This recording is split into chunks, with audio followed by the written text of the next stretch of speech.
In the name of the Father, the Son, and the Holy Spirit. Amen. Kamamatay lang po ni Juan Bautista dito sa Ebanghelyo when Jesus heard about the death of John the Baptist. He withdrew to a boat in a deserted place. Parang he wanted to grieve. Bisaya pa pong manangis, bisaya pa magluksa, bisaya pa mong manahimik. Uling kamamatay na pa pong Juan Bautista. Jesus just learned that his cousin John the Baptist has been killed, so you can understand why he wanted to withdraw. But how do you overcome grief?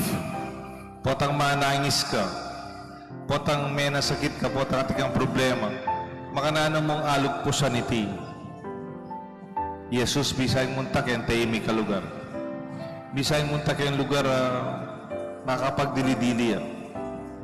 But when he arrived in the place na doon bisay magdili-dili, while he was still grieving John's death, he found a crowd of people who followed him.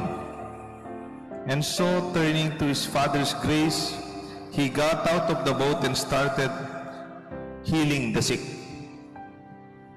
In doing so, he showed everyone that there is that day what his Father's mercy and love looked like, healing and ministering, even when Jesus was himself grieving. Nengkay po ating ang problema, ika mismo mabayad ka dadalan, pero potang akit mo yung pamangailangan da naman din aliwa. Ika man ating ang pamangailangan, pero akit mo yung pamangailangan da rin aliwa, at sopan mulat ang tabayanan. Bala mo itang mismong pamangailangan mo, ipapalda niya. Mete Juan Bautista, bisayang magdili-dili, Jesus. Pero ang tangikit ng ating mangailangan, ating masakit, sinopa nala. E palto na ilugod ng Diyos karela, bala mo, it could be one way of overcoming grief. Buri mong mipalda ng kaya kang problema, sumawap ka reta ating mas maragula problema kaya ka. Bisa kang alagpusan mo yung kaya kang tatangisan. Lawen mo retang mas maragul, mas mabayot tatangisan kaya sa kaya ka. On this other side of the gospel, it was already evening. Jesus invited his disciples to follow his lead and place their trust in the Father as well. Imagine their surprise when he told them to feed the vast crowd. Feed them yourselves. Kasi paulian tanala po, paulian tanala. Di mala rin tinapeta mo po ang dawang asan. Just give them the loaves and the 2 fish. In that moment, they did only what they can do. They offered to Jesus all that they had and trusted that God will provide for them for the rest. Neng kahit ting panahon ala na kang ala at potang itang nanunamong ing mitagan kaya ka. Itanamong karampot na mitagan kaya ka. Iduang mepa. Idake mepa kaya nga pong gino. Karin mika ka milagro. Do you remember the miracle of the widow's mite? Eman para miracle. The widow's mite. Itang din makwalta, imbibiyada mo, itang mong sobra mo karela.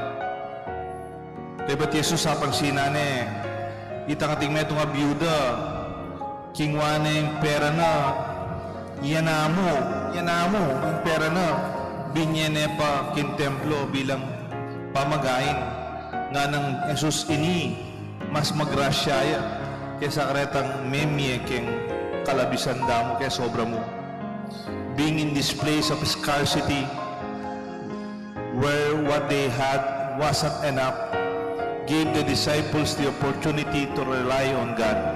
O nimbuli na sabihan talagang mamasa ka king apong Ginoo, who is good and powerful and trustworthy. As they started open-mouthed at the 12 baskets they left over, they were blessed by this overflowing love and generosity of God. Nung lawen niyo po, alana talaga, alang-alana, binyedal pa yung atinda, at migtakala kayari ating pasobra, labing adwang kaing, Aray mga pirasong sobrang tinape. Are you like Jesus in the boat, grieving, weary, and hoping to rest? Mapagal na ka naman kalupa ng Jesus. Bisa ka manangis meteng pisan mong Iwan Bautista. Kalupa na mo ng disciples. Do you feel like the disciples feeling empty-handed in the face of a great need? Tanga nakaraguling pa mangilangan na nalakaritak din dadalan mo. You might look at the situation in your life and think, this is all that I have. This is all that is left. O ninamoy nga yung kanako. Pati sikanan ko, mga inana ako, magigisa na ako. This is all certainly all I have, and I know what to do next. I don't know what to do next. Kaya kung nabalo na ano pa susunod kanini. Potang yanamoy kaya I'm also in need. Ako man mangailangan ko. But that's the blessed place to be. Like the disciples, you can lay down what you have before the Father, your 5 loaves and 2 fish, and trust Him to provide what you really need. Because at times helping when you yourself need help. Nakasakit mo naman tang sasahod ka, pero ikaman mangailangan kasahod. Times like these are invitation to stay close to the Lord and grow in trust. Kaya hindi ka talaga paramdaman malapit ka kay Diyos at magtiwala ka kay Diyos. Actually, it's even beyond giving and sharing in the context of calculated risks. Baliya po itang calculated risk.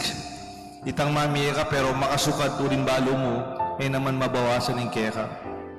No, they were not calculating at this time. They gave all. They gave a chance to recognize the uncertainty and the wariness, a call to give what you have to God, all that you have. And as you exercise your total trust in Him, you can watch what your Heavenly Father can do with what you have given Him. You will go beyond your grieving. You will go beyond your needs after giving all that you have and trusting God. They call this faith. O hindi po yung ausandang tunay kasalpantayanan. May God bless us all, the Father, the Son, and the Holy Spirit. Amen.